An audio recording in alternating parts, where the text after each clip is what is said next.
Canada's Prime Minister Mark Carney downplayed concerns about stalled trade negotiations with the United States, telling reporters that discussions would resume when it's appropriate, and brushing aside questions about the last time he personally spoke with President Donald Trump. Welcome viewers to my channel. Please subscribe, like my video, and turn on notifications so you don't miss our next update. When pressed on the timeline of their most recent communication, Carney shrugged off the importance of the detail. "Who cares? It's a minor point," he said. "I'll speak with him again when it matters." His comments came during the G20 summit in Johannesburg, where he has been meeting world leaders and addressing growing international economic tensions. Trade talks between Ottawa and Washington were abruptly disrupted last month, after President Trump reacted angrily to an advertisement aired in Ontario. The ad used excerpts from Ronald Reagan's 1987 radio address condemning tariffs, portraying them as harmful to the U.S. economy. Trump interpreted the ad as a direct criticism of his own tariff-driven economic strategy, leading him to halt communication on the negotiations. Speaking informally to reporters at the summit, Carney hinted that dialogue with the U.S. president could resume likely within the next 2 weeks. Despite Trump's frustration over the Ontario ad, he has not yet implemented the additional 10% tariff on Canadian imports that he previously threatened. The rift comes at a sensitive time for Canada. Since Trump expanded tariffs against several longtime allies, Canada has become the only G7 country without a renewed trade agreement with the United States, even though the U.S. remains Canada's largest trading partner. Currently, about 75% of Canadian exports go to American markets, placing Canada in a vulnerable economic position. While the U.S. has technically imposed a 35% tariff on Canadian goods, the majority remain exempt due to an ongoing trade agreement. However, several Canadian sectors continue to feel the strain of targeted levies, including a 50% tariff on metals and a 25% tariff on automobiles. Ottawa is now pushing to reduce or eliminate these sector-specific penalties. Conservative leader Pierre Poilievre criticized Carney on social media for what he described as an overly casual approach to the stalled trade talks. Poilievre argued that Canadians working in heavily affected industries, such as manufacturing and metals, cannot afford to wait while diplomatic tensions drag on. Carney, however, has continued to stress his goal of diversifying Canada's trade relationships beyond the United States. Over the weekend at the G20, he stood alongside India's Prime Minister Narendra Modi to announce the start of formal talks toward a long-awaited bilateral trade agreement. These negotiations mark a thaw after years of strained relations, particularly following the 2023 killing of a Sikh separatist leader in Vancouver, which created diplomatic tensions between New Delhi and Ottawa. Carney is expected to travel to India next year to further advance the discussions. The Prime Minister has also been expanding ties in the Middle East. Late last week, he met with UAE President Sheikh Mohammed bin Zayed Al Nahyan, where the two leaders announced progress on a critical minerals partnership aimed at boosting future trade. Both governments expressed optimism about significantly expanding economic cooperation in the coming years.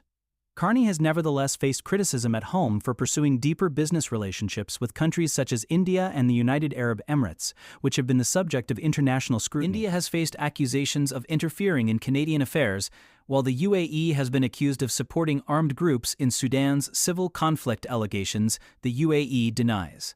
Speaking earlier on Sunday, Carney said he views India as a reliable and necessary trading partner, though he acknowledged that there will be some points of friction, as with any major relationship. On the subject of the UAE, Carney noted its humanitarian cooperation, including efforts to deliver aid to Gaza, but confirmed that the conflict in Sudan was part of their discussions as he continues to navigate a complex global diplomatic landscape. The air in Johannesburg felt heavier than usual, as if the entire weight of the global economy had settled over the city just in time for the G20 summit. Delegates rushed across the polished floors of the convention hall, journalists hovered with recorders ready, and flashes from camera crews flickered like lightning in a distant storm. At the center of this restless energy stood Prime Minister Mark Carney, a man who had spent the past few months walking a razor-thin line between diplomacy and national pressure, carrying with him a file of issues that only grew thicker by the day. Canada's relationship with the United States, once steady, predictable, and foundational, had become one of the most unpredictable stories in modern trade politics. And today, Carney knew.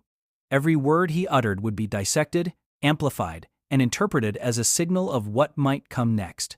He adjusted his suit jacket before stepping toward the cluster of reporters waiting with anxious curiosity. Just hours earlier, whispers had begun spreading that the Prime Minister and President Donald Trump had not spoken in weeks, ever since a seemingly harmless advertisement from Ontario reignited tensions between the two nations with explosions or breaking news banners, but rather a slow-burning friction that threatened to reshape the economic backbone of Canada itself.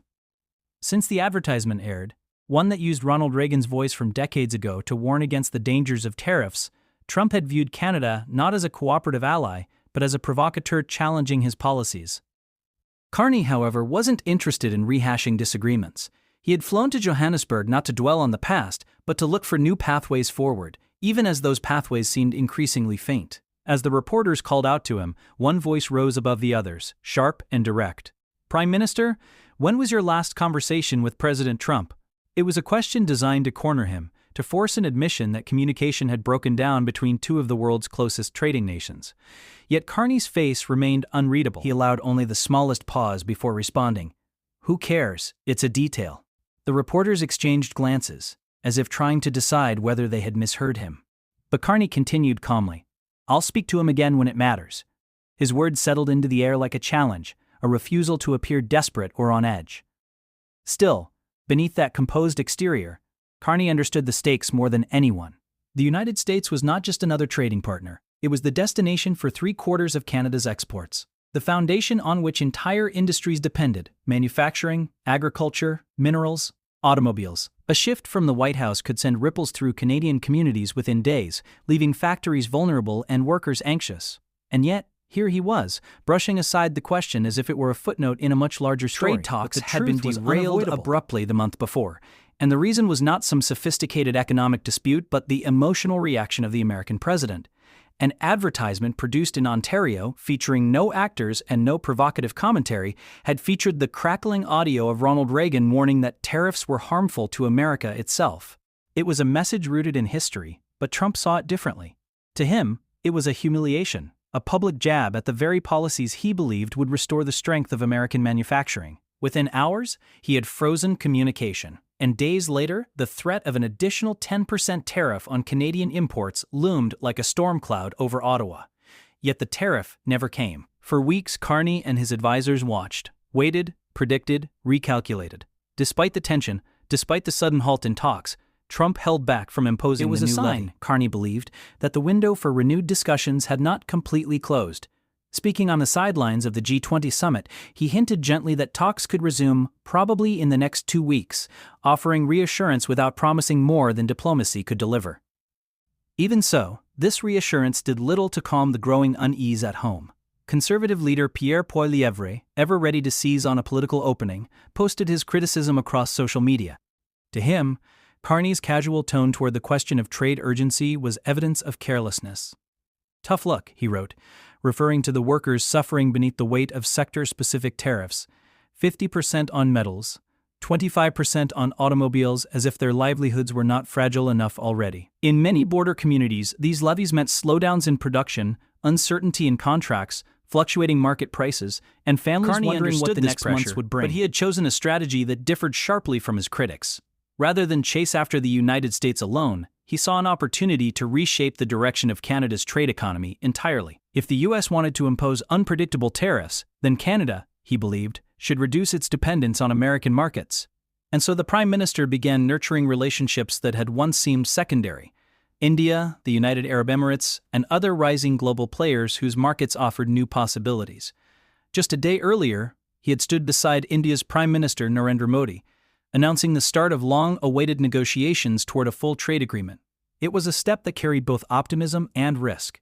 The relationship between the two countries had endured strain, especially after the 2023 killing of a Sikh separatist leader in Vancouver that triggered diplomatic friction, accusations, and public statements rolling on both sides. Reporters scribbling notes, their handshake symbolized a new chapter, a willingness to move past that turbulent period.